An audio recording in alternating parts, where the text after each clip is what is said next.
Oi, pessoa linda! Boa noite! Finalmente estamos online. Bem, gente, essa é a terceira aula sobre a NBR 10520, a NBR que trata sobre citações. Eu queria sinalizar a vocês, e agora não vem de memória qual é o último ano de atualização dessa NBR. Se alguém quiser pesquisar e me informar aí, eu agradeço. Acho que é 2002, 2003, alguma coisa assim, não lembro. Enfim, de qualquer forma, essa NBR está passando, né, atualmente por atualizações. Eu, inclusive, me cadastrei para fazer parte da equipe, da comissão que faz as correções, que faz as atualizações das NBRs na ABNT. Estou aguardando o retorno da ABNT em relação a isso, mas ela está em fase de atualização, então em breve, imagino que esse ano ou ano que vem, teremos aí novidades em relação às citações. E nesse sentido, com certeza estarei divulgando lá no meu canal do YouTube, aqui, né, no canal do YouTube, enfim, lá no Instagram, para que vocês estejam bem informados em relação a isso, tá bom? A frase é bem sugestiva para o conteúdo da noite. O plágio é o confronto entre a incapacidade de um indivíduo e a genialidade do outro. Ezequiel Redan, que é um professor, agora me fugiu qual é a universidade. Então a gente vai falar um pouquinho também hoje sobre plágio. O que é plagiar, gente? Quem é que quer me responder aí? O que é o plágio? E aí, consequentemente, por dedução, o que seria o autoplágio? Eu sei que a maioria de vocês nunca tinha ouvido falar.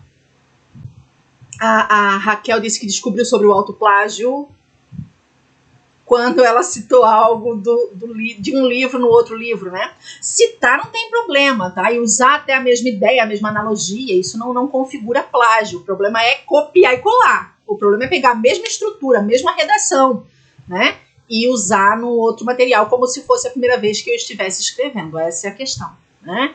É copiar a si mesmo. Pegar uma ideia de outro autor e usar de forma errada, dando a entender como se fosse própria. Exatamente. Por que eu estou falando sobre isso aqui se parece um assunto tão óbvio? Porque não é tão óbvio, né? Porque quando a gente não sabe fazer a citação da maneira certa, a gente às vezes pode estar fazendo plágio achando que não está, né? Eu lembro de uma ocasião bastante recente, não lembro se foi um orientando ou alguém de algum, né, que eu dei alguma dica, que eu dei algum tipo de consultoria, não me recordo, era algum texto que eu li, e aí eu sinalizei para a pessoa que a pessoa não poderia estar recorrendo àquelas estruturas sem citar, porque era visível que o texto... E a pessoa não fazia nenhuma questão de esconder que o texto não era de outra pessoa, só que ela não citava o autor, né? E aí a pessoa veio para mim, mas eu não estou plagiando, eu citei. Eu disse, não, você não citou. Aí a pessoa disse, não, mas eu citei lá na página tal. Quer dizer, 10 páginas antes ela havia citado aquele autor e ela continuou usando aquela obra e achou que não precisava mais fazer menção a ela porque já tinha feito. E aí ela estava segura, achando que não estava plagiando, quando na verdade estava. Por isso que é importante falar sobre esses assuntos, porque pelo desconhecimento de como funciona o jogo da citação e da escrita acadêmica, eu posso achar que estou segura quando não estou, né? E aí eu estou cometendo um crime, porque plágio é um crime, correndo o risco de ter meu trabalho reprovado e o meu título inviabilizado. Pensa no drama disso para quem está fazendo um mestrado, né? E por não saber de um detalhe tão óbvio, mas que não era óbvio para aquela pessoa. O autoplágio vai ser quando eu já publiquei algo meu. E, por exemplo, fiz um artigo da minha tese.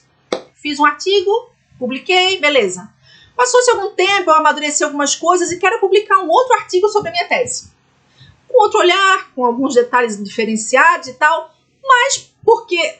de repente não estou com tempo, enfim, eu me aproveito daquela estrutura do primeiro e só acrescento algumas coisas ou pego muitos trechos daquele primeiro artigo e acho que tudo bem, quando na verdade aquele primeiro artigo já foi publicado. Então, se eu tiver que publicar um outro artigo sobre a minha tese, ainda que eu pegue um pouco da ideia, da metodologia, quer dizer, eu vou ter que repetir informações, não tem como, né? Eu não vou reinventar outra coisa, falar sobre aquele assunto que já está falado. Mas eu vou ter que fazer uma nova redação, tá? E aí eu não vou estar me autoplagiando, é nesse sentido, tá? Pegar trechos que já foram publicados para engordar o tamanho do meu artigo, por exemplo, e tem gente, infelizmente, né, a questão ética acaba fugindo a muitas pessoas, E tem gente que, para engordar currículo, acaba substituindo, às vezes, só o título do artigo. Eu já vi, teve uma fase da ciência no Brasil, que não é tão longínqua assim, em que a pessoa publicava o mesmo artigo em diferentes revistas. E aí ele pontuava num concurso, por exemplo, 2 vezes com um trabalho só. Ou mudando só o título, mas o trabalho é o mesmo, pontuava dobrado. Não é justo, né? Principalmente se pensando que essas publicações acabam acarretando vagas, né, de concursos e tal, internos e externos, e aí isso complica. Então, cada vez mais, as revistas mais qualificadas vão tendo recursos para barrar esse tipo de ação que acaba prejudicando outras pessoas que se empenham em fazer novos trabalhos, enquanto aquela lá vai lá e só dá uma maquiada e repete o mesmo trabalho. Não é justo. Às vezes a pessoa nem faz por má fé, ela faz porque achava que podia ser daquele jeito, né? Ela não se informou, não buscou informações. Então, um curso como esse acaba te trazendo, às vezes, informações preciosas para não incorrer em erros complicados, ok? O que é citar, então, né? Citar é mencionar uma informação extraída de outra fonte. Se eu peguei aquela frase de algum lugar, vamos pensar em texto, né? Porque a gente está falando de trabalho acadêmico, é porque não é minha, né? E se não é minha, eu vou citar a fonte. É muito comum na internet a gente ver frases bonitas, impactantes, e tá lá o nome do autor, e geralmente o autor não é aquele, né? Eles pegam uma pessoa famosa. Então, as pessoas que têm um pouco mais de cuidado em relação a citações, que entendem um pouco mais isso, costumam ou tentar verificar a veracidade daquilo, e se a gente for verificar a veracidade dessas frases, onde aparece a pessoa citada, na maior parte dos casos a gente vai ver que não é verídica a fonte, né? Aquele fulano não falou aquilo, aquele filósofo não falou aquilo, aquele escritor não falou aquilo, e por aí vai. Então, geralmente, quando a gente compartilha porque gosta da frase, é muito comum, né? Eu vejo muitos colegas fazendo isso, eu também já fiz, assim, ó, não sei se fulano realmente disse isso, mas gostei da frase, blá, blá, blá, e faz o comentário que quer comentar, que quer fazer. Mas a maioria nem se preocupa, né? Se é de fulano, se é de Beltrano, se... tem gente, por exemplo, postei uma frase lá, roubei, né? Roubartilhei, que a gente compartilha, né? Roubando em 3, 2, 1, vai lá pegar a frase e joga, mas não citou que pegou de mim, que fui eu que falei, ou que foi você que falou e tal. É lamentável que isso aconteça, mas acaba acontecendo com muita frequência. Bem, agora vamos começar a falar em normas. As citações, elas podem aparecer ao longo do texto, na página, ou na nota de rodapé, que é aquele trechinho fonte menorzinha, que alguns trabalhos têm, outros não, né? Em relação a isso, eu vou falar das duas formas aqui. Claro que eu vou dar mais ênfase ao formato autor-data, que é o mais recorrente. Em grande parte das instituições, dos periódicos, eles não estimulam o formato nota de rodapé. Por quê? Porque a nota de rodapé tem uma regrinha que essa mesma NBR estabelece, que se eu uso a nota de rodapé para fazer citação, eu não posso fazer a nota de rodapé para fazer uma explicação, por exemplo. E a gente ama fazer explicação em nota de rodapé, muitas vezes até inadequadamente. Então, a nota de rodapé, ela tem várias funções, né? Geralmente ela é usada para uma explicação ou para fazer citações, mas eu não posso misturar uma coisa com a outra. Então, se eu for usar para explicações, eu não vou usar para citações. Se eu for usar para citações, eu não vou usar para explicações. Por conta disso, e por conta até de as pessoas não saberem gerenciar muito esse uso, tanto das notas de rodapé, quanto das citações, que mudam de formato nesse lugar, na maioria dos lugares, eles acabam não autorizando o uso das citações nesse formato, tá? Mas existem periódicos, né, revistas científicas, que querem esse formato. E aí a gente tem que ficar atento, porque a gente não está acostumado a usar esse formato, e ele foge um pouquinho daquilo que eu vou falar hoje, tá? Eu vou até mostrar algumas coisas referentes a esse formato, mas tem que ficar bem atento. Outra coisa importante é que se eu vou submeter, por exemplo, um artigo para uma revista, nem sempre, geralmente, essa revista não vai seguir a ABNT. Vai ter tudo muito parecido, mas alguns detalhes vão ser diferenciados, porque muito provavelmente essa revista vai estar pegando as normas de outra agência de normatização, a Vancouver, a APA dos Estados Unidos ou outra. São pequenos detalhes que às vezes mudam, e aí a gente precisa estar atento ao manual que rege aquela instituição, para não entrar em choque com aquela comunidade. Porque por mais que o manual queira se espelhar na ABNT, nem sempre isso acaba acontecendo, ok? Então vamos lá. Espera aí que eu não consegui virar o slide. Agora sim. Então existem dois tipos de citações. As citações diretas e as citações indiretas. E aí, nas citações diretas, tem a curta e a longa. Né? A citação indireta, que é o mesmo que a paráfrase, ela não tem um tamanho específico, né? É uma coisa mais livre, assim. Qual é a diferença entre uma citação direta e uma citação indireta? A direta, o nome sugere, uma transcrição textual, ou seja, eu pego exatamente o texto que está lá no original e trago para o meu texto, sem mudar nada, né? O máximo que eu posso fazer é alguns ajustes em termos de recortes, mas com muito cuidado para não alterar também o significado do que o autor disse, né? Não dá de fazer igual aqueles vídeos editados que eu tiro o miolo e parece que o cara está falando uma frase sem o que eu retirei dali, né? Então é perigoso fazer recortes de citações diretas, principalmente se esses recortes são no meio da citação. Vou falar um pouquinho daqui a pouquinho sobre esses recortes. Então, quando eu vou fazer uma transcrição que a gente chama de ipsis literis, né? Vou pegar exatamente, vou recortar e vou colar, né? Com o computador tudo ficou mais fácil no sentido das citações diretas, né? Porque eu vou lá com o mouse e tchan. As citações indiretas é diferente. Eu vou criar um texto meu com base na obra que eu estou citando. Então, eu vou alterar um pouco a estrutura da frase, o vocabulário, mas não o sentido, ou pelo menos tentar não alterar. É difícil não alterar o sentido do que alguém diz, se eu alterar a estrutura sintática, se eu alterar o vocabulário. Muitas vezes eu mudo drasticamente o original. Por um desconhecimento do vocábulo, por uma desatenção na estrutura sintática, por querer resumir demais e resumir de uma forma inapropriada, enfim, né? Ou por querer se empolgar em comentar e parecer que o teu comentário é do autor, né? Porque como não tem as marcações de onde começa e onde termina, fica perigoso às vezes de identificar onde é que é a fala do outro, onde é que é a nossa fala. Então, em relação às citações diretas, até 3 linhas, né? O pessoal se bate com essa coisa de até 3 linhas. Eu estou considerando essas 3 linhas dentro daquela formatação da primeira aula. Margem 3:2, fonte tamanho 12, geralmente Times, o Arial, e eu vou digitar ali. Então, se passar de 3 linhas, eu vou fazer ela recuada, longa, vou dar um modelinho, a gente já vai ver isso na prática. Se ela chegar até 3 linhas, então ela se mantém durante o texto.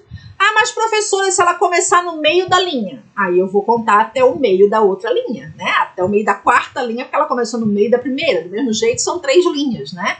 A lógica, independente de onde que ela comece, é ela ter uma extensão de 3 linhas, independente de onde que ela comece, ok? A BNT é muito padrão.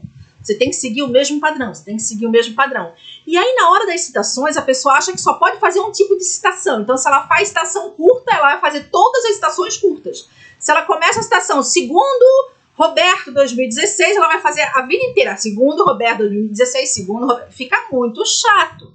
Então, em relação às citações, eu preciso alternar essas chamadas, essas remissões ao autor, para o texto ficar um texto bem redigido. E aí eu vou poder mesclar tanto a citação indireta quanto a citação direta, ora uma curta, ora uma longa, começar a chamada de um jeito, depois começar a chamada de outro, para poder o texto fluir.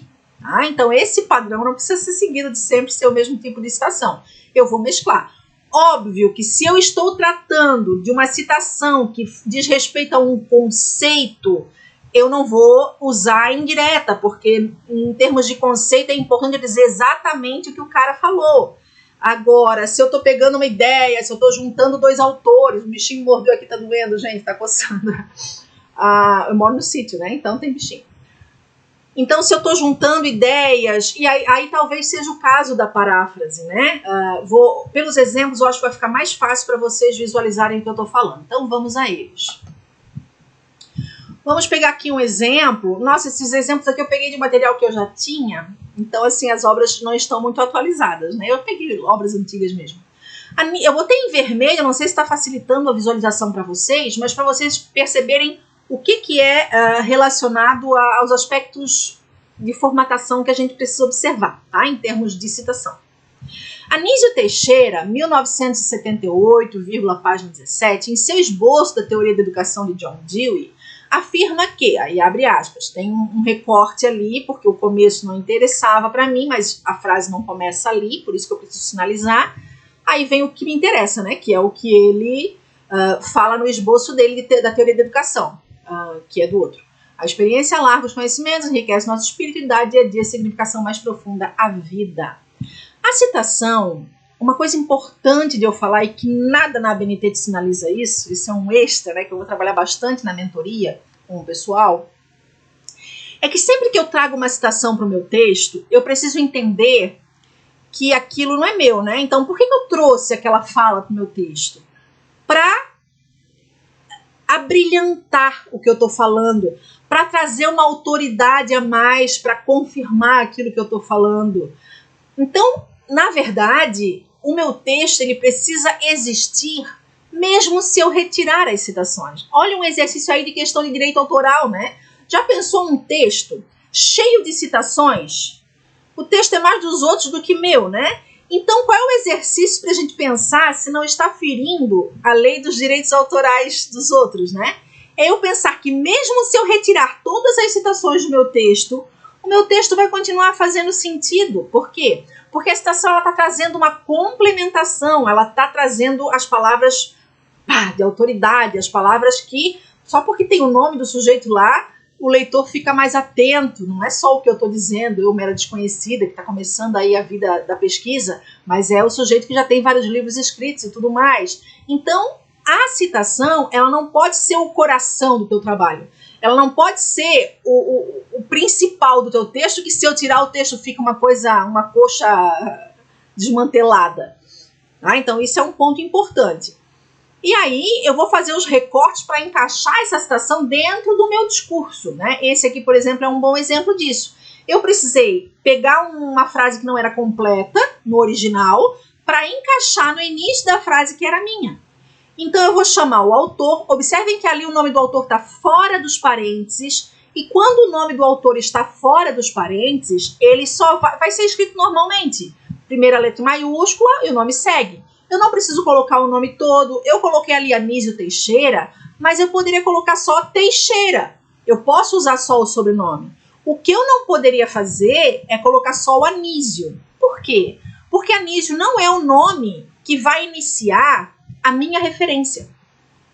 Qual é o lance do que eu coloco aqui na citação?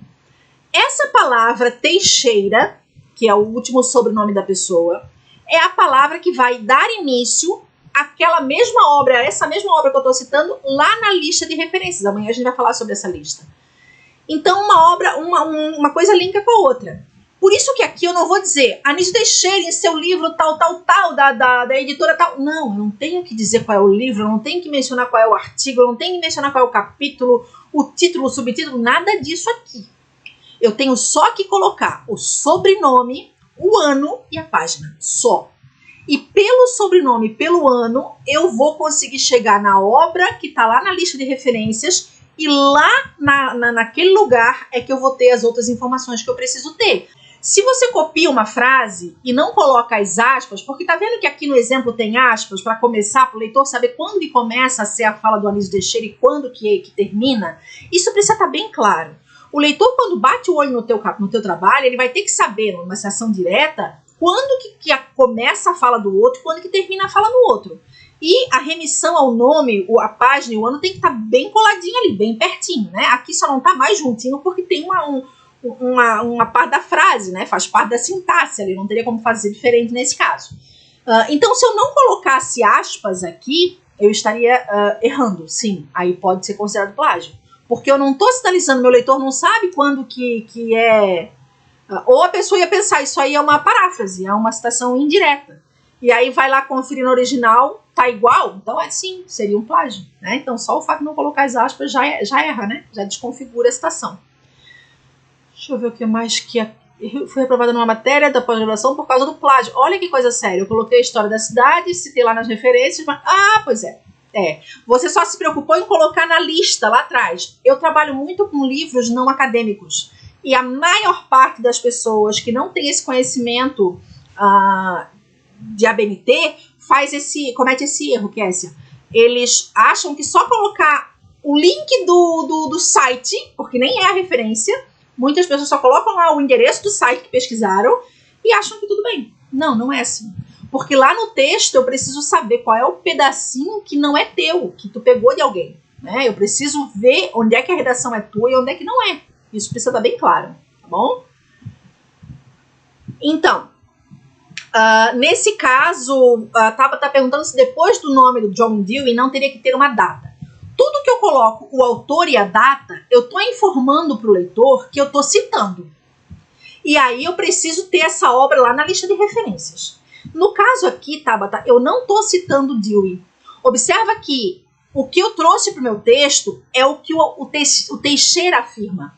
O Teixeira fala sobre a teoria do Dewey, mas aqui eu estou trazendo a fala do Teixeira, não estou trazendo a fala do Dewey. Se eu estivesse trazendo a fala do Dewey, aí sim, aí eu teria que colocar a data e teria que ter essa obra lá na lista. Tudo que eu cito aqui tem que estar na lista, e tudo que está na lista tem que estar citado aqui.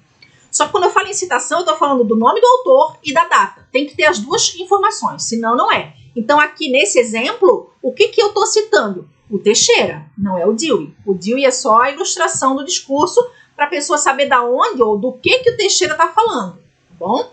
Leandro tem uma pergunta. Quando a gente usa uma obra em outro idioma, mas vai citar ela diretamente traduzida, tem algum detalhe que a gente tem que se ater ou não se traduz citação? Se traduz, sim. Você vai ter que sinalizar que a tradução é livre, que a tradução é sua, tá bom? E dar essa informação para o leitor. Na hora que cita, eu vou depois mostrar um modelinho e aí eu posso dizer onde é que você colocaria ali. Mas se fosse aqui, se fosse o caso dessa citação aqui, depois da página 17, você colocaria uma vírgula e colocaria ali. Tradução minha, tradução do autor, tradução nossa. Geralmente a ABNT usa tradução nossa, né? Ou tradução livre, né? É de bom tom. Quando eu opto pela tradução, a NBR não traz essa informação, mas se você vai fazer uma citação em que você opta por fazer a tradução para facilitar a vida do teu leitor, seria de bom tom colocar uma nota de rodapé e no rodapé trazer a citação original, tá? Para a pessoa ter acesso ao original, porque a tua tradução pode não estar boa, né? Você pode estar crente que a tua tradução está abafando, mas não está. Ou a pessoa tem mais know-how e escolheria uma outra palavra mais específica, enfim. Traduções a gente sabe que são às vezes melindrosas. Então, oferecer ao leitor a versão original é bem legal. Eu fiz isso na minha tese, eu tinha umas passagens em francês, e aí acabou ajudando bastante nesse sentido, né? Aqui, o que eu queria chamar mais a atenção de vocês, antes da gente ir para o próximo exemplo. Então, tem o nome do autor, que poderia ser só Teixeira, mas não poderia ser só Anísio, tá? Tem o ano da obra, e aí o ano já aparece entre parêntese, vírgula, não é ponto e vírgula, é vírgula. Tem um espaço, sempre depois de toda a pontuação eu tenho que dar um espaço. Tem aluno que não está familiarizado com digitação e fica tudo amontoado, horroroso. Tem um P ponto de página, minúsculo. Tem outro espaço, a maioria das pessoas não coloca esse espaço depois do P ponto, mas tem esse espaço. E aí vem o número da página. Vamos imaginar que essa citação que eu estou usando comece numa página e termine na outra. Pode acontecer, não pode? Aí eu teria ali depois do 17 um hífenzinho e o 18 logo em seguida. Isso vai estar sinalizando para o leitor. Começa no 17 e termina no 18. Não vai ter PP, não vai ter pages com S, nada disso. É P, só P, ponto.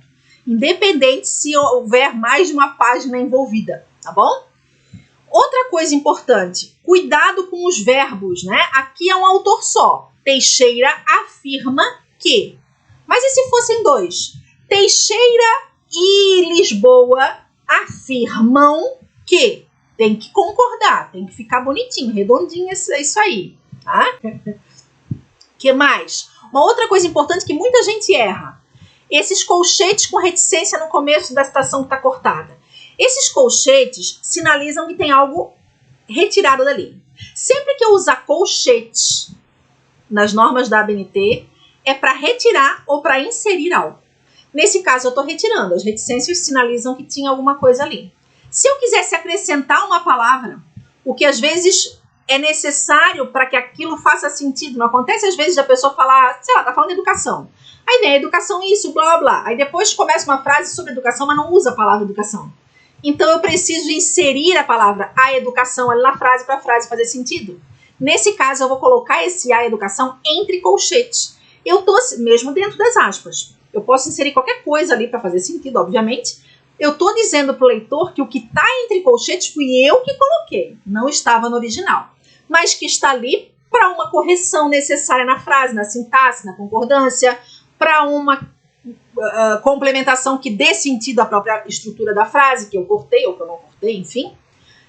Isso pode estar no começo, pode estar no meio, pode estar no final, tá? Só que eu não posso abusar desses colchetes. Uma citação que tem colchete no começo, tem colchete no meio, tem colchete no final. A chance disso dar errado é muito alta em termos de montagem do sentido da coisa. Então, o risco é alto. Eu queria chamar a atenção aqui. Outra coisa sobre os colchetes. Não são parênteses. Percebem que não são parênteses com reticências, são colchetes? Olha o povo da matemática aí, né? Os parênteses eu vou usar para colocar o ano e a página.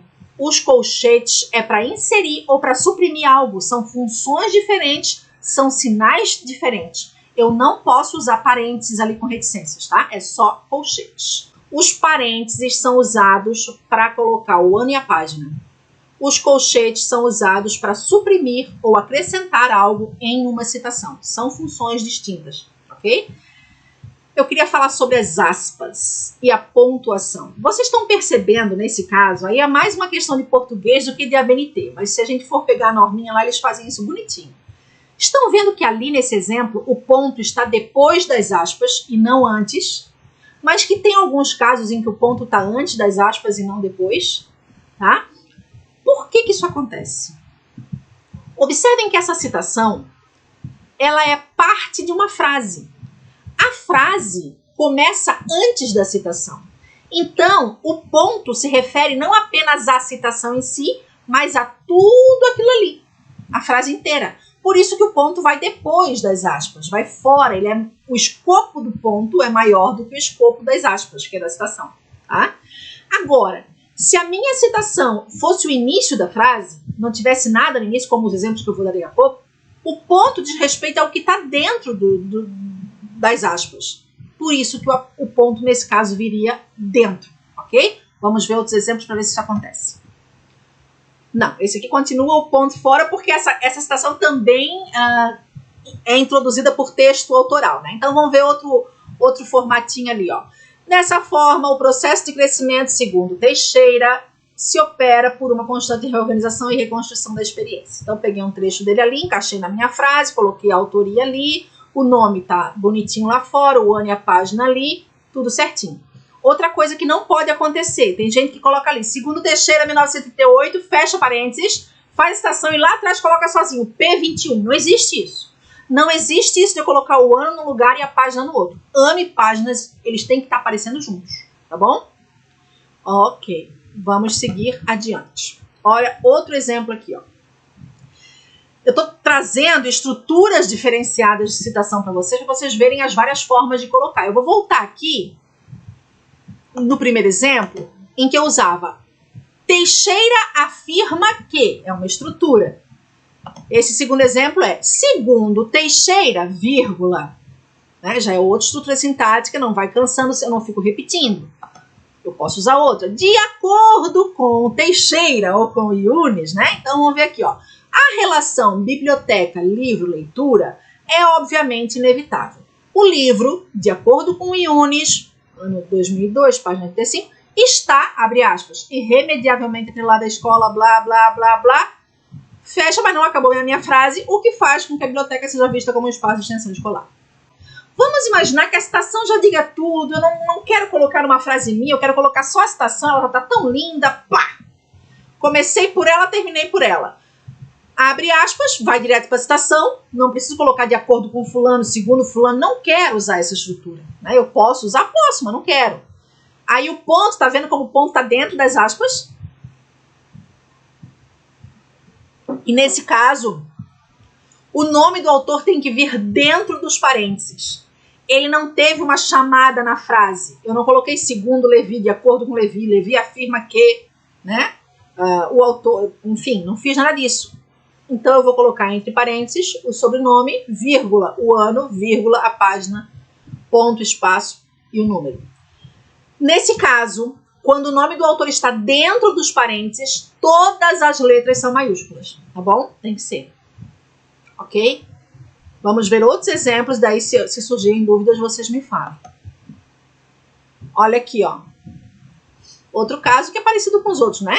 Não vou ler a frase toda. Como alerta Silva, ele tem consciência de que é preciso superar o... Aí eu vou para a citação. Blá, blá, blá, blá, blá. Tá? Então, a gente vai colocando ali. Olha, mesma estrutura. Fora dos parênteses, um nome normal e tudo mais.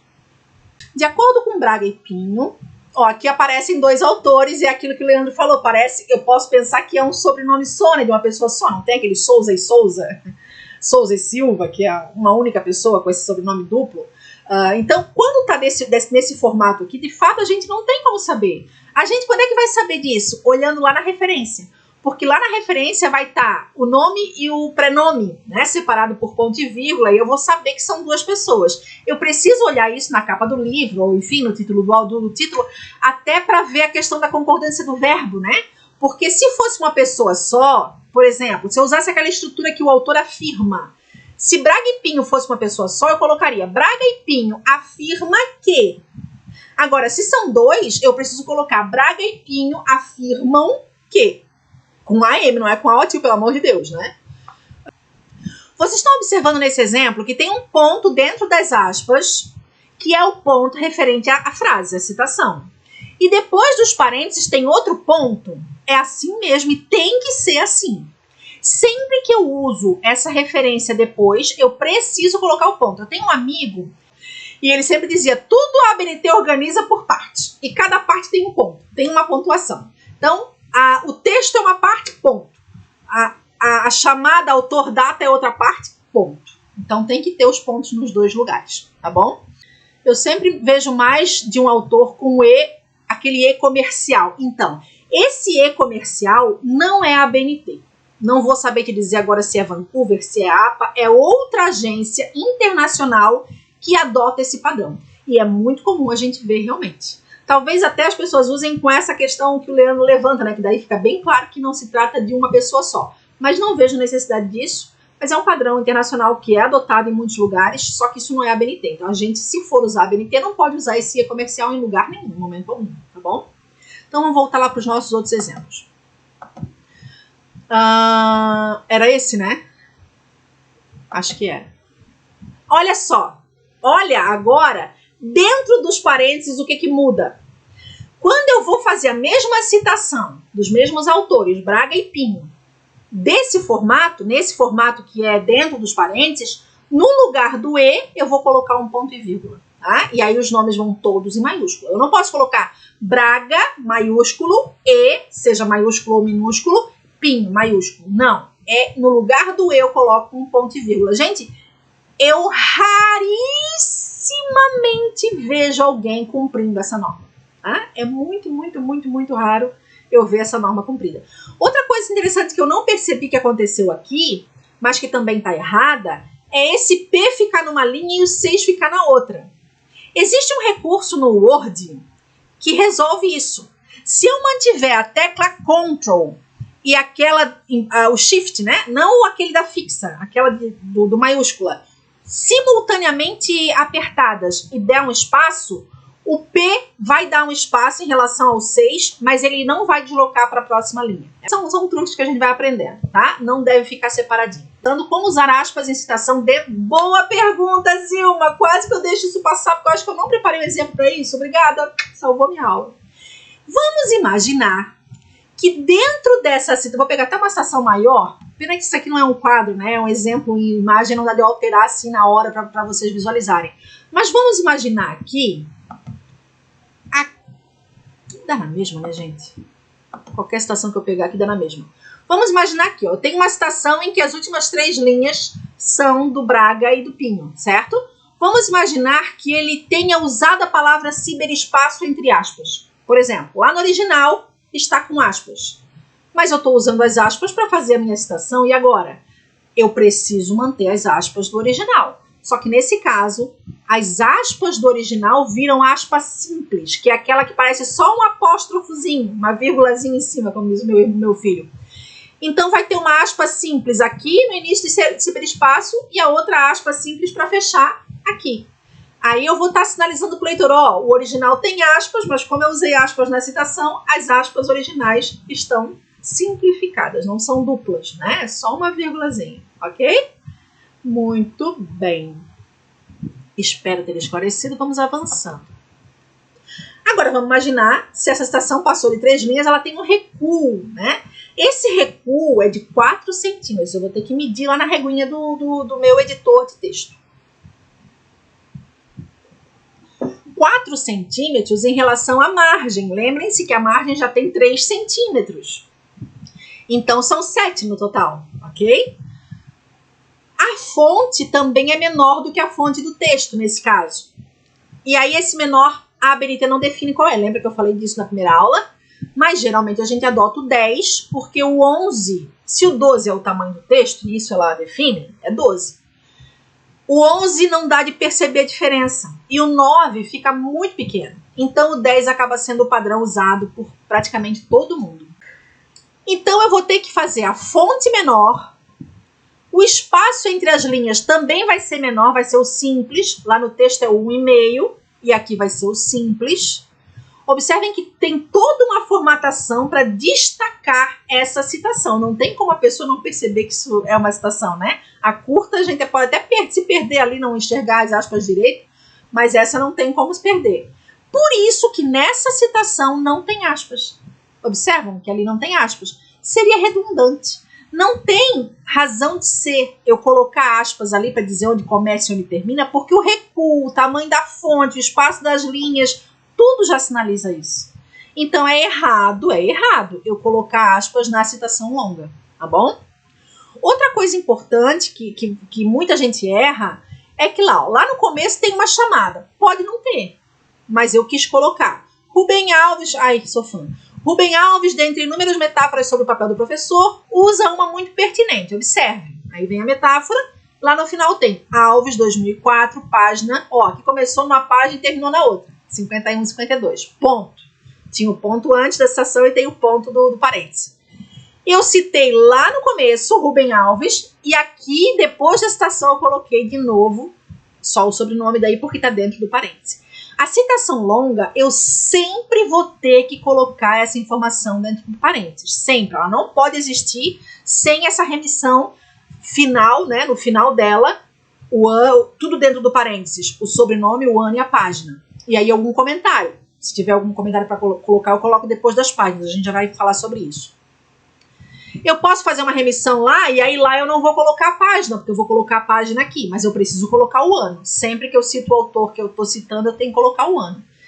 Então eu posso, ou se eu já venho falando do autor antes, eu posso mencionar que o autor, e aí eu não cito o nome nem ano, dentre inúmeras metáforas, e aí a pessoa vai confirmar quem é o autor lá na citação direta, tá bom? Pois bem. Sim, aí que tá, Samara. É o que eu disse na primeira aula. A ABNT deixa muitas lacunas em muitas coisas. Quando eu faço um manual institucional, eu preciso definir um padrão. E aí, por exemplo, ela diz que eu tenho que dar um destaque para os títulos, mas não diz que destaque é. Eu, como manual da instituição, posso definir que destaque. Então, eu vou escolher o negrito, eu vou escolher o sublinhado, eu vou escolher o itálico. A ABNT não diz qual é o tamanho, mas eu, como quem está criando o manual, posso estabelecer, vai ser tamanho 10, e todo mundo vai fazer 10. Entende que alguns preenchimentos de informação nos manuais são necessários para dar uma identidade para os trabalhos daquela instituição e diferenciar das outras. Então é natural que isso aconteça. Por isso, o perigo, né, porque os manuais vão destoar naquilo que realmente a ABNT não fala, deixa em branco, ou por uma interpretação equivocada, acha que a ABNT está falando aquilo e não está. Então, assim, tem muitos errinhos ou tem muitas informações divergentes entre os manuais, e é natural que isso aconteça, ok? É obrigatório uma explicação posterior a essa citação explicando-a, não é uma explicação, é uma menção ao autor e a data, e a página, né? Tem que ter, ok? Outra coisa importante, a gente estava falando em paráfrase, em citação indireta. Na citação indireta, a ABNT diz que não preciso colocar a página, mas é de bom tom, e aí eu estou dizendo, não a ABNT, que a gente coloque. Por quê? Porque quando não coloca a página, dá uma insegurança em relação a quem lê, será que essa pessoa realmente está falando aquilo que o autor falou? Porque ela está interpretando, ela está traduzindo com outras palavras.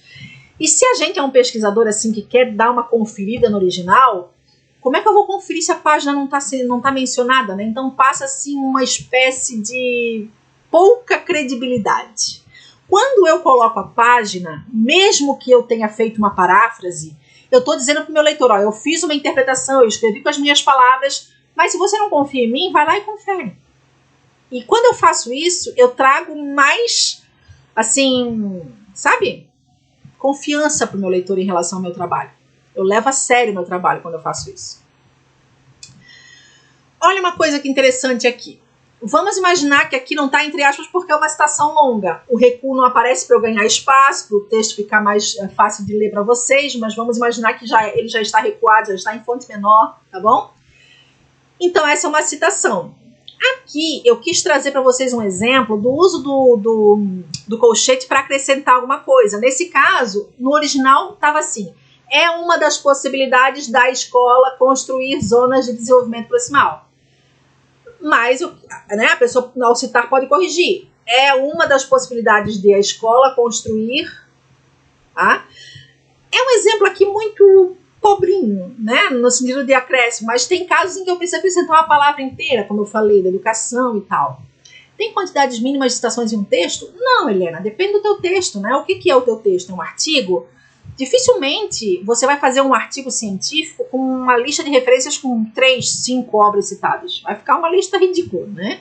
Então a gente espera que tenha uma lista lá de umas 10 obras, pelo menos, ou mais. Não precisa também ser exagerado. Mas o teu texto pode ser uma resenha e não ter nenhuma obra citada, né? E aí? Depende do texto. E aí se eu pensar em textos maiores, como uma monografia, um TCC, aí mesmo é que a lista vai aumentar, ok? Após a citação, eu preciso explicá-la com minhas palavras. Então, Tabata, é aquilo que eu falei. Eu não vou conseguir falar aqui nesse curso sobre essas questões de redação, né? Porque fogem do escopo da ABNT. Lá no grupo de mentoria, para escrever o artigo científico, é que eu vou poder trazer isso de uma forma mais detalhada, explicar, treinar e tal. Mas a ideia é que a citação, se retirada do teu texto, não prejudique o entendimento do texto. A citação sempre tem que ser um acréscimo, algo de relevância, mas não essencial, porque senão vai estar ferindo aquela lógica dos direitos autorais. O texto é teu, não é do fulano, né? Então as citações do fulano não podem ser mais importantes do que a tua redação, ok? Muito bem, vamos avançando. E se eu quiser citar um trabalho que não foi publicado, não acontece isso? Acontece, né? Aqui tem um exemplo, né? Eu tenho o caso do Leandro, meu orientando, que muito provavelmente no TCC dele, não sei se até lá o artigo vai estar publicado, ele vai citar um trabalho que eu estou fazendo. E esse trabalho não foi publicado ainda, né? Então, aqui, por exemplo, ele vai falar sobre o trabalho, eu peguei um trecho lá do trabalho, fiz uma paráfrase para dar um exemplo e tal e tal, e aí no final desse texto tem um númerozinho que remete a uma nota de rodapé. E nessa nota de rodapé, tá lá a informação, exatamente como a ABNT mostra que tem que fazer, né? Artigo de autoria de Micaela Roberto, Cristiano Lázaro do Vulcão e Isabel Nunes, de 2021. E aí a gente entende que esse artigo não foi publicado, porque não tem aquela menção autor ano, tem ali explicando, né? Mas na nota de rodapé, como uma explicação, tá bom? É assim que eu devo citar um trabalho não publicado. Se eu quiser destacar algo nessa citação, que no original não está destacado, mas que para o meu trabalho o destaque vai ajudar a dar ênfase para aquilo que eu estou trazendo daquela citação para o meu texto. Então aqui no caso eu estou falando da fala do cachorro em vez de cachorro. E eu dou destaque aqui, eu uso o negrito, poderia usar o itálico, poderia usar sublinhado, poderia usar outro recurso de destaque, né? Geralmente a gente usa nesse caso o negrito. Eu preciso sinalizar lá na hora de fazer a menção ao texto que esse grifo já estava no original ou é meu. E como é que a ABNT vai dizer que a gente tem que fazer isso? Eu Micaela, não concordo com a maneira como a ABNT sugere fazer essa menção, eu acho confusa, acho ambígua, mas tá ali, grifos do autor. Grifos do autor está querendo dizer o quê? Que o grifo está lá no original. Eu preferiria colocar grifos no original. Ficaria mais claro para mim. Porque eu sou a autora do texto também, né? Pode pensar, autor qual autor? O autor que está sendo citado ou o autor do texto? Eu acho ambíguo, tá? Mas a ABNT manda fazer assim. Se fosse eu a destacar, em vez de grifos do autor, a gente colocaria uma outra coisa que também não faz sentido para a ABNT, que é grifo nosso. Eu uso a primeira pessoa, nosso, quando a própria ABNT me recomenda não usar a primeira pessoa no texto acadêmico. Então eu acho também complicado. Poderíamos substituir por sem grifos no original. Acho mais lógico, mas não é assim que eles fazem, ok? Olha só o exemplo do acréscimo aqui no começo, ó, com os colchetes. O aprendizado da escrita não acontece se não houver instrução específica, blá, blá, blá, blá. Essa parte ali, o aprendizado da escrita, não estava escrito no original. Provavelmente estava num parágrafo ou dois acima, né? E a autora omitiu aquela informação para não ficar redundante e ali houve a necessidade de acrescentar. Então é entre colchetes que eu coloco. E aí aquela parte em negrito ali, a capacidade de análise e síntese dos componentes desse sistema, não estava destacado no original, fui eu que destaquei, então grifo nosso, tá? É assim que eles mandam fazer, ok? E aqui, se eu fosse fazer uma tradução, Leandro, nesse lugar do grifo nosso é que eu colocaria tradução livre, tradução nossa, tradução feita pelo pesquisador, aí eu escrevo do jeito que eu quiser, tá bom? Ok, citações indiretas, são as paráfrases, né? Chartier chama atenção para o fato de a leitura diante da tela ser descontínua. Aqui, a gente nunca vai saber, só se olhar no original, se a palavra descontínua foi usada por Chartier mesmo, se ele usou outro sinônimo, e como a estrutura sintática estava organizada para ele fazer essa afirmação, tá? Mas a ideia da paráfrase é que eu pegue a essência do que está sendo dito e coloque ali com as minhas palavras. Eu posso mudar a estrutura da sintática, eu posso resumir, eu posso fazer o que eu quiser, desde que eu mexa o mínimo no sentido, né? A ideia é não distorcer o que o autor disse. Esse é o grande desafio, tá? Proibido? Como assim? Eu já tinha visto que negrito ao longo do texto é proibido. Ah, tá. O negrito no teu texto é proibido, né? A não ser que ele seja um destaque de título. E se ele for um destaque na citação, aí tudo bem. E você está sinalizando que isso é um destaque, ok? Mas no teu texto você não pode usar mesmo, tá? Outro exemplo de citação indireta. Como aponta Alonso, é importante perceber que o uso das tecnologias não muda as questões subjacentes a qualquer projeto educativo. As perguntas para quem, para que e como mantêm-se no projeto a ser desenvolvido num curso online. E aqui eu queria chamar a atenção de vocês para isso, porque vamos assumir que tudo isso tem a ver com o que o Alonso falou, mas o que o Alonso falou pode ter terminado lá no qualquer projeto educativo, e as perguntas já não sei mais o que o Alonso está falando. E tem hora que fica difícil identificar onde que acaba a citação indireta e onde que já é um texto de minha autoria. Por isso a gente tem que tentar organizar essas citações indiretas de modo a acabar o parágrafo nelas, de alguma forma assim, para dar uma pista para o leitor não ter dúvidas, não ficar inseguro, para não sugerir também plágio, né? Para não dar abertura a isso. Então, realmente, tem hora que a citação indireta pode ser uma armadilha.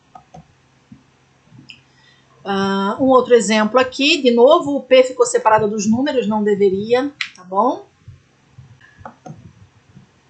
Aqui, olha, esse aqui é um exemplo muito importante de uma informação nova que vai aparecer agora. Nesse parágrafo, estão resumidas 4 obras do mesmo autor. Vygotsky, a obra de 1997, a obra de 2000... 4 não, são 3. A obra de 1997, a obra de 2000 e a obra de 2001. São 3 obras citadas numa única estrutura frasal. Eu estou agregando o que elas têm em comum, né? Poderia fazer isso com diferentes autores, inclusive, que eles têm em ponto comum e citar numa citação só. Isso é muito legal para engordar a lista de referência, né? E para mostrar para o teu leitor que você consegue não só jogar a citação ali, mas fazer as conjecturas necessárias, fazer as construções, as amarrações, né? Isso tem que ter habilidade para fazer. Nesse caso, quando acontecer de eu citar mais de uma obra do mesmo autor, eu vou organizar por ordem cronológica, primeira mais antiga até a mais atual, e eu vou usar tudo vírgula. Não é isso aqui, eu não percebia. Eu colocaria ponto e vírgula até fazer preparar essa aula e confirmar que era vírgula. Eu errava aqui. Então, aqui no caso é vírgula, tá bom? Entre os anos. É isso. Deixa eu ver. Aquele itálico em para quem é permitido, eu achei que só se usava para... Exatamente. Deixa eu voltar aqui, Leandro. O que acontece? Aqui, qual é o desafio desse uso, que poucas pessoas... Tem hora que é difícil mesmo. Mas é quando eu estou citando a palavra. Quando eu estou fazendo uso da palavra, não do que ela significa. Eu não estou perguntando para quem, eu estou falando da pergunta para quem. Aí eu posso usar o itálico nesse caso. Né? É um uso bem desafiador e que poucas pessoas conseguem fazer. Mas nesse caso, o itálico está perfeito. Bem, aqui são as vírgulas. Quantas vezes eu posso citar os autores numa página? Posso citar em sequência, tipo 3 ou 4? Pode. Pode, mas tem que ter cuidado para não ficar o texto só do fulano. Né? Aquela coisa. Fica às vezes muito maçante. Mas tem... Eu lembro de acho que foi a minha tese. Tem um capítulo da minha tese que eu uso muito a obra de um autor e aí eu fiz uma nota de rodapé no começo do capítulo para preparar o leitor. Este capítulo usa de forma exaustiva a obra de fulano de tal. E aí eu, preparei, ó. É nesse capítulo, eu preciso fazer isso. Foi bem legal. Olha aqui a mesma lógica do exemplo anterior, só que aqui com vários autores. Eu peguei a ideia de vários autores, o que eles tinham em comum e coloquei numa citação só. Isso é lindo. Principalmente em artigos que eu tenho poucas páginas para escrever e quero caprichar e garantir que todas as minhas leituras estejam citadas, né? E aí eu consigo usar esse tipo de arranjo para garantir isso. Então eu tenho a obra de Ollender, de Moraes, Alegria e Contente, de Moraes, Most e Kolinsky e de Scliar Cabral e outros, né? O et al. Ali que eu vou falar daqui a pouquinho para vocês. Nesse caso, a organização não é pela data cronológica da publicação. Tá vendo que tem 92, depois tem 87, depois tem 98, não tá por ordem cronológica, tá por ordem alfabética, tá? E aí a primeira obra é só Ollender, o H. Depois a segunda é Moraes, Alegria e Contente. Depois é Moraes, Most, depois é Scliar Cabral. Então, quando eu tenho mais de um autor, a ordem é alfabética. Quando eu tenho várias obras do mesmo autor, a ordem é cronológica, tá bom? E eu aposto que muitas pessoas não sabiam disso e acabam fazendo isso sem qualquer critério. Vamos já falar sobre o id, o ibid, o in, o apod, tudo isso, tá bom? Pera lá. Agora entra essas questões aí, vão ser citadas. Até agora, eu estava falando do sistema autor-data, que é aquele que a gente está familiarizado a usar, né? Em que a citação aparece no texto, o nome do autor aparece no texto e assim vai. Mas e quando a citação é feita lá na nota de rodapé? Esse é o sistema numérico. Nesse caso, vai estar a citação no texto, mas o nome do autor, o ano e a página não vão estar lá. Eles vão estar lá na nota de rodapé. Eu vou ter na citação um númerozinho de chamada aqui, ó. Tá vendo? Ou entre parênteses ou sobrescrito. E lá na nota de rodapé eu vou ter essa referência. A numeração, nesse caso, vai ser única e consecutiva, né? Ela vai ser do começo ao final, não vai começar de novo a cada página, por exemplo. Ela vai seguir sequência. Num livro com vários artigos, em que cada capítulo é um autor diferente, eu posso começar a cada capítulo a numeração nova, claro, porque no final de cada capítulo eu vou ter a lista de referências daquele capítulo. Mas se eu tiver uma única lista de referências lá no final do livro, aí essa numeração vai ser sequencial até o final do livro, tá bom? E, de novo, se as notas, se eu usar a nota de rodapé para explicações, para outras coisas, eu não posso usar o sistema numérico para fazer a citação na nota de rodapé. Tá? Então, é uma questão de escolha. Aí, o sistema autor-data é esse que a gente veio vendo até agora, tá vendo? Ó? Roberto, quando está fora do parêntese. Dentro do parênteses, todo em maiúsculo. Gomes e Silva, com 2 autores, fora dos parênteses. Dentro dos parênteses, Gomes, ponto e vírgula, Silva, tudo em caixa alta. 3 autores, Gomes, Silva e Roberto, 2015. Dentro dos parênteses, Gomes, ponto e vírgula, Silva, Gomes, ponto e vírgula, Silva, ponto e vírgula, Roberto, 2015. Ou se eu passar de 3 autores, em vez de eu citar todos, eu posso citar todos? É muito complicado. O que eu posso é citar o et al. E lá nas referências colocar todos os nomes. Mas geralmente eu vou usar o et al. Roberto et al. E aí, dentro dos parênteses, o et al. Também aparece, só que com letra minúscula. Uma falha da ABNT, que é outra correção que eu quero fazer se eu estiver na equipe, é que ela diz que toda expressão estrangeira deve estar em itálico. Só que ela dá o exemplo dessas expressões e não coloca o itálico. Então, assim, ela mesma se contradiz, né? Então, eu sempre cobro dos meus alunos colocar em itálico a expressão sic, a expressão et al, apud, mesmo que essa falha tenha... Provavelmente ela vai ser corrigida nessa atualização, mesmo não estando lá. Depende de onde você está citando o autor, Tabata. O número ele vai aparecer onde você citou, onde acaba a citação, na verdade, né? Se a citação acaba antes do ponto, você vai colocar antes do ponto. Tá? Se eu usar as referências ao longo do texto, todas têm que estar assim, e se for rodapé, tem que ser até isso. Isso é importante. Se eu adoto um padrão, eu vou seguir aquele padrão do começo ao fim. Ou é o padrão autor-data, ou é o padrão nota de rodapé. Eu não posso misturar. Ou é um ou é outro, tá bom? E quando não há um autor? Bem, eu vou usar a primeira palavra do título como se fosse o autor. Independente de qual palavra seja essa. Se tiver um artigo, eu vou usar com o artigo junto. Então, vamos imaginar um texto chamado A Pandemia do Coronavírus. Eu vou pegar a pandemia e eu vou encarar isso como se fosse o nome do autor. Só que daí fica muito estranho dizer de acordo com a pandemia, né? E aí eu não vou optar por esse tipo de chamada. Eu vou colocar direto entre parênteses que não vai ter um estranhamento maior, tá bom?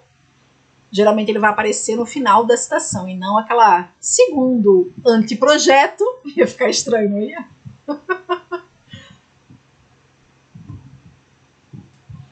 Agora aparece uma informação muito importante, muito importante, muito importante. Tem gente que ama usar essas expressões em latim, mas não sabe usar. Idem e bidem, né? Opus citatum, passim, locus citatum, sequente, e por aí vai. Essas expressões, as suas formas abreviadas, o significado delas está ali do lado, eu vou usar só no sistema numérico, das notas de rodapé. Eu não posso usar essas expressões no autor-data, naquele sistema dentro do texto. Então, a gente não pode ver, naquela página, eu citei o Vygotsky. Dali a pouco, no segundo, terceiro parágrafo, eu vou citar de novo. Se eu estou fazendo o sistema autor-data, vai aparecer de novo o nome do Vygotsky. Agora, se for em nota de rodapé, a primeira notinha que vai aparecer está lá, Vygotsky 2000. A segunda notinha vai estar lá, idem, o Ibid ali, ó. Id e Ibid, que é o mesmo autor e a mesma obra. Se é outra obra, vai ser só Id. E o outro ano, né? E por aí vai. E eu posso usar essas expressões para mencionar o local, para mencionar um monte de coisa. Aqui, ali, que segue, enfim, conforme, confronte, confira. Né? Eu posso usar essas expressões, mas não no sistema autor-data, ou seja, não no texto. Só quando eu for usar, ou seja, no nosso caso quase nunca, porque a gente raramente vai usar o sistema numérico. Né? Olha o apud chegando aqui. O que é o apud? O apud é uma coisa que você não deveria usar. Ponto. Eu poderia acabar a explicação aqui. Mas como você ama usar, deixa eu te explicar como é que funciona.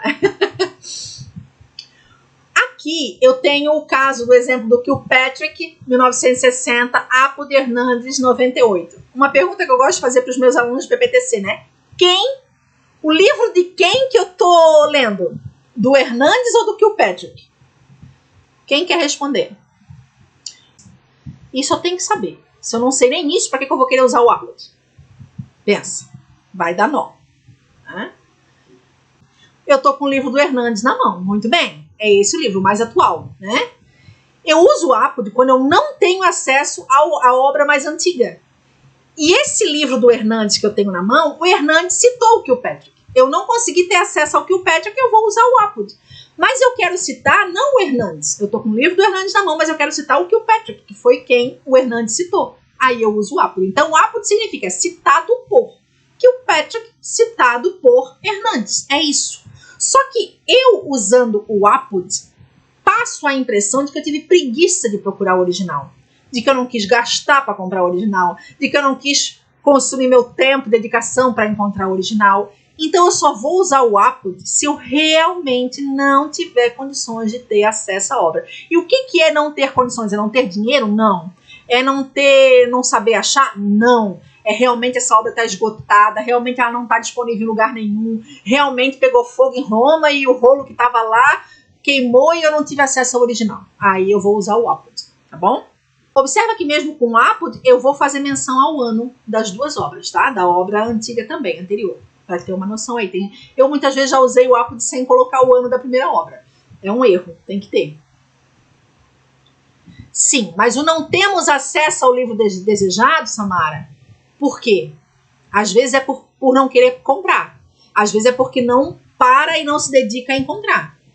Né? Então, isso não é resposta para usar o apud. Não é justificativa nenhuma para usar o apud. Agora, não, o livro está esgotado. Eu não consigo ter acesso. Já tentei de todas as formas, não dá, não tem como. Aí sim, aí pode. Ok?